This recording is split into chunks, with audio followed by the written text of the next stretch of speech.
Chief Executive Member jongka KHADC ubak Titos Tarwelkhan. Haka balang ulap lipat ba ikatanat terekam kabatmai jongka KHADC ha South West Karsil District. Haka jendan lang ubak Gigur Mertong Deputy Chief Executive Member. Nata ubak tebor lang patau ubadai UM bapet ikatanat building bat kiwede ki EM bakentup ubak Martel and Mukim bak Victor Rani bak Jambor War barang kansai Karbuki bak Mitchell Wankar. Nata laidan laru ubak lamprang belak ubadai leader of opposition ka KHDC kisim ki menteri barang bak senong bat kiwe de.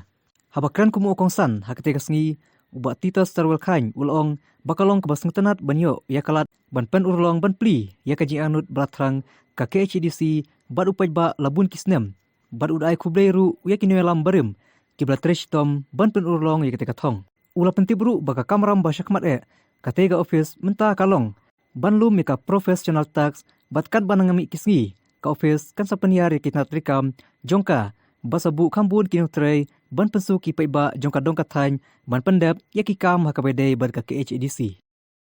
kabalong ka arf sauterik jong uni ubenai leber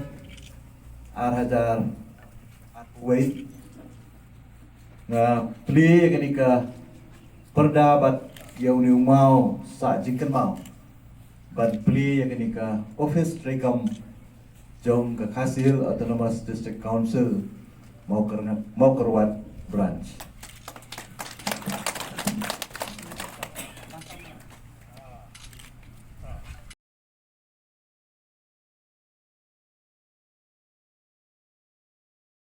What?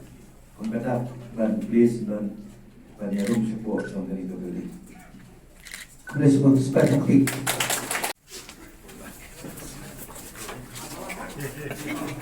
Penulong ya kecing anut ke bala slam bangin yo ban pli ya kini ke office naso banai kublai kerpang ya ki executive committee ki bala daw la kalong hapo kecing alam jong iba PNCM ba kiwe ki CM ki bala shimkhia ban penulong ban shna ya kini ke building ke ba internet kumni kum bakalong hagajing siya nagalyang jo ka executive committee ka jongi ilakwa ya kaban inaugurate nado kasnem ka baladap tenre ngim shumyolat kum bapilatip ba kajingwan jo ka pandemic henry nagalyang jong deputy commissioner hagatukapur ila inaugurate siya da ka corona center hangni but hadin kata ila IT biang syangi ka council bagi yo ban penonkam mentagasngi ya kani ka building